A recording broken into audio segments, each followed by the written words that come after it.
Did you know that there is a high chance you have plastic inside you right at the very moment?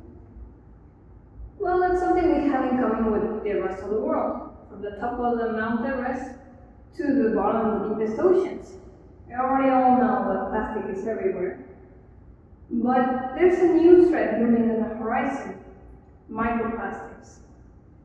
As a fellow human who's currently alive, this really concerns me. How did we let plastics be so pervasive in our lives that they're inside our blood? How did we let commodity be worth more than our health?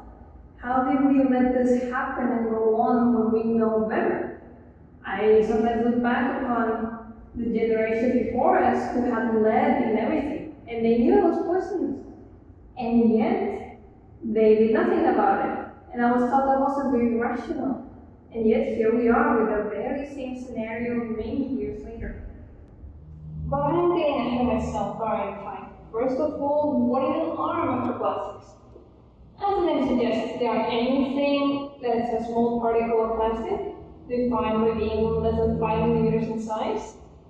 And the problem is that it still acts like regular plastic. It still stays in the environment and causes harm for hundreds, if not thousands of years. And it's not that we have a lack of sources of these plastics. It has two main sources to classifications. Primary being commercial use, which means cosmetics, textiles, clothes, even fishing nets. It's part of how they're manufactured, the reason they make microplastics or even have them. On the other hand, we have the more common, more well-known, secondary source, which is the degradation of plastic and soil in the environment, which is like water bottles and plastic wrapping and bags. And as you can see, things are everywhere around us in our daily lives. Who doesn't have a water bottle with them right now? Who doesn't use plastic? Who doesn't wear makeup?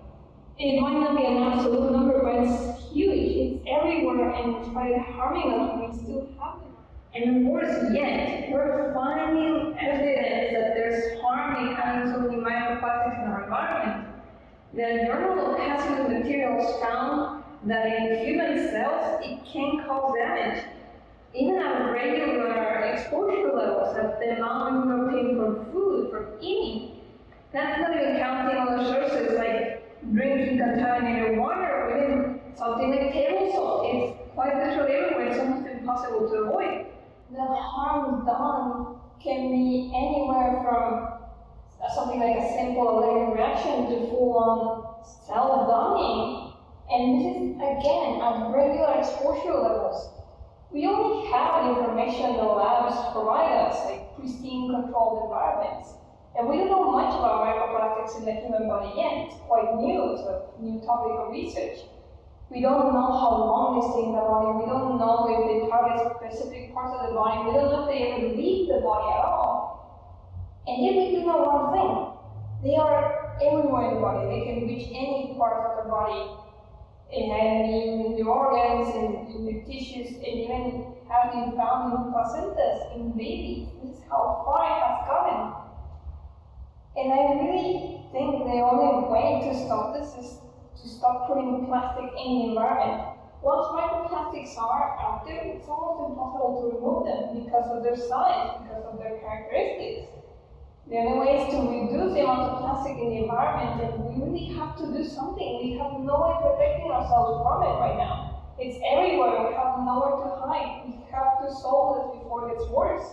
Right now we have the information from labs, from these controlled environments.